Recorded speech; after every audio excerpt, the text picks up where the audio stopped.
Let's check out this video. Sir, I just saw Wicked, and it is one of the most garbage creations known to man. A film for modern audiences. And just read their diversity across the silver screen. What the hell? Yeah, no thank you. Let me try this one. So, turns out there's a new Barbenheimer on the block, and guess what, folks? As soon as we thought we had enough of the feminism infestation on our TVs, now we have Wicked, a horribly made and ugly film that made my face green out of sickness. It's seriously not that deep. Chill out. Jeez. Okay, one more. Maybe this one actually gets it. I hate women! They all belong in the kitchen! Oh my god! You know, all of them use different wording, but somehow they delivered the exact same message. I can just smell the wicked, more like woked YouTube clickbait slop channels pushing out their extremely not subtle messaging of why we need more movies like Song of the South when Wicked has been a musical since 2003 and is still more relevant than they will ever be. So, during my watch of the movie, I paid really close attention to the outstanding character development Elphaba had. It shocks me to say that in the age of horrible representations of what a girl boss should be, Wicked is something that pulls through and makes me feel, a guy, feel more empowered than most quote-unquote girl boss characters written for other movies. To further understand what makes Elphaba so good, we need to actually analyze the true problem of the girl boss characters nowadays, and how Elphaba is able to completely subvert all of that. Now look, two things. One, I know Wicked is based on a musical, and I have seen it and know what comes after this movie, but for the sake of this video being about the movie, I will only talk about what the movie has given us. Two, I am not a girl, I'm a guy, and obviously the girl boss character is going to be much more subjective towards me. So if I bring up a girl boss character that you feel empowered by and I don't, please take my criticisms with a grain of salt, because I am not trying to say strong and empowering women are bad, but am trying to identify how not to write one, and how instead, Wicked teaches us how to write a girl boss. I just realized how cringe that sounds coming out of my mouth.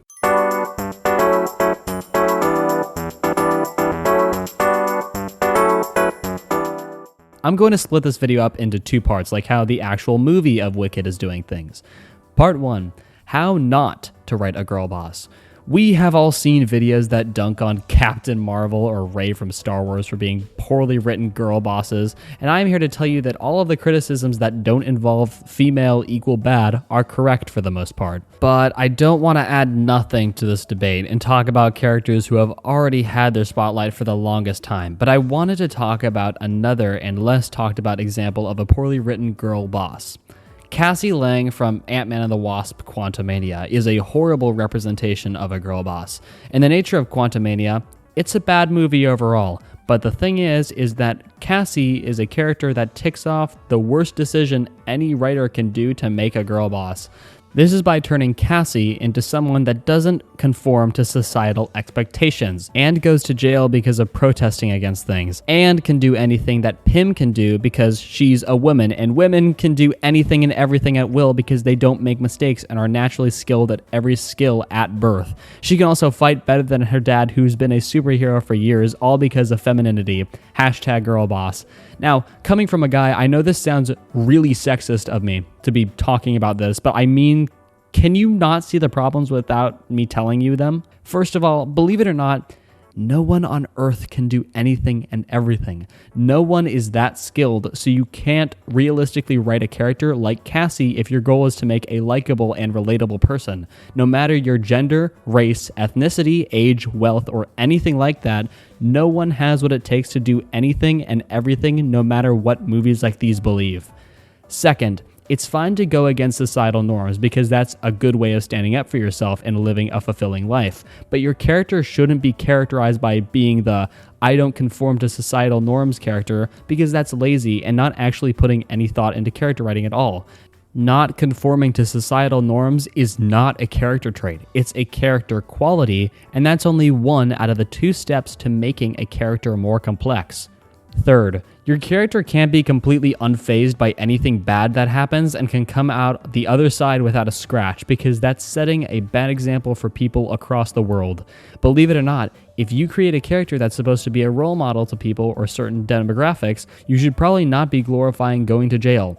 Fourth, but kinda more like third part 2, If you create a role model girl boss character, you should probably not be creating an expectation that because you're a woman, you can automatically possess all qualities of everything ever, because that's a one-way ticket to creating another stereotype of how women should be.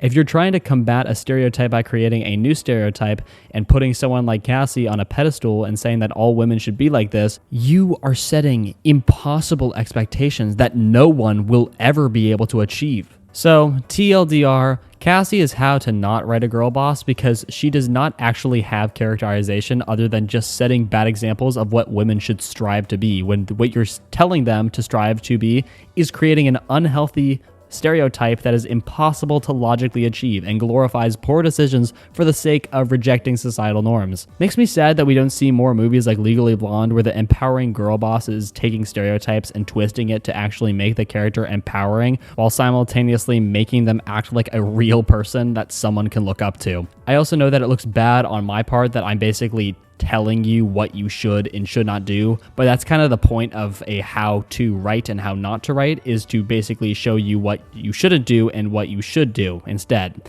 So I know this all sounds really bad on my part, but I'm talking about fictitious characters and not actual real people, nor the actresses that are playing these roles whatsoever. Now with that out of the way, we can finally talk about Wicked in part 2 of this video, how to write a girl boss. So to start off, Elphaba is seeming to be completely shunned by society, as seen from her literal birth all the way to when she gets into shiz. She starts off as a shallow character purposefully so that the story can progress her, taking for example how when she sings The Wizard and I, that shows us that she has dreams. By helping Dr. Dillamond, you see that she is caring, unlike Galinda, since she understands and lets him talk about how he's feeling. You have more examples of her unwillingly trusting Galinda and responding back with kindness to her because she did something nice for her. This is where we get to a major character development that can make or break a girl boss character. This being how the girl boss stands up against conflict. And my example from the movie is the dance sequence where Elphaba is put into the position of embarrassment by Galinda. She doesn't let this stop her though, and she continues to dance even though everyone is laughing and mocking her, yet she stays strong. Now, when it comes to girl boss characters, most of the time you'll see the said girl boss go up to the bully afterward and give some really meta speech about how bullying is bad and that she won't tolerate mean people as the girl boss lifts her head up high in victory because when you're a girl boss, everything goes your way. In this case though, when Galinda comes in to dance with her, Elphaba lets out a couple tears. This scene is showing the audience that Elphaba is not some powerful goddess who isn't affected by human emotions, but instead she isn't afraid to show her true self. Her tears represent a well-written girl boss since she shares emotions that every other being on Earth share. She teaches a lesson that no matter what your background is and where you come from, no matter what you look like, it's okay to feel powerless sometimes because that's how life will be. And you just have to remember that bad stuff happens, but good stuff will happen too. Like in this case, Galinda decides to come dance with her because she actually feels bad and looks up to Elphaba's bravery. If we skip towards the end of the movie and compare Elphaba from the beginning to now, she's a much different person because she goes through actual character growth. This being how she finds out that she is much more powerful than she thought, and that the wizard is manipulating her into joining him to continue his animal oppression because he thinks that giving people an enemy will bring more people together. The sad thing is about this as well is that the wizard and Madame Morrible turn the story against Elphaba to make the whole land of Oz believe that Elphaba is evil and makes her the symbol people to hate so then they'd come closer together. During the final song, Defying Gravity, it's a very hopeful song that is about Elphaba pushing forward through all this trouble. Hell, I'll admit it, I'll be the first to admit it that Cynthia Erivo's performance was so powerful, it shook me, that it moved me to tears during the final scenes of the movie. Her strong voice and her persistence throughout the film drove me into finding her as a really well built up character who made her own path and pushed through no matter what went wrong. She doesn't fall under the category of what most girl boss characters are these days. She's developed as a real human that goes through problems that a lot of others will face, whether it's embarrassment or being judged based on the color of your skin. And the film, she finds time to be sad and to feel powerless, so that when the story builds her up and gives her more character traits and qualities, her final moments singing Defying Gravity are actually empowering, because we take a character that should hate everyone in her life and be the girl boss that should show some message about how if you don't get your way, screw everyone else over in order to get the thing you want, and instead makes her a symbol of hope and understanding for all. A girl boss character should not be solely written to be an empowering individual the whole way through, but instead should progressively become stronger, faster, smarter, and empowering along the way as your character develops new feelings and is faced with new obstacles that don't always go her way. That creates relatability and sets realistic expectations for people across the world that success and strength don't happen overnight, but if you work hard and push past all the things life may throw at you, you can achieve greatness. Although I am not, sorry, my dog's interrupting me. Although I am not a girl personally, I view Elphaba as a perfect example of how to write a girl boss and still be able to relate to her even though I will never go through some of the struggles that she does. It's such an awesome movie.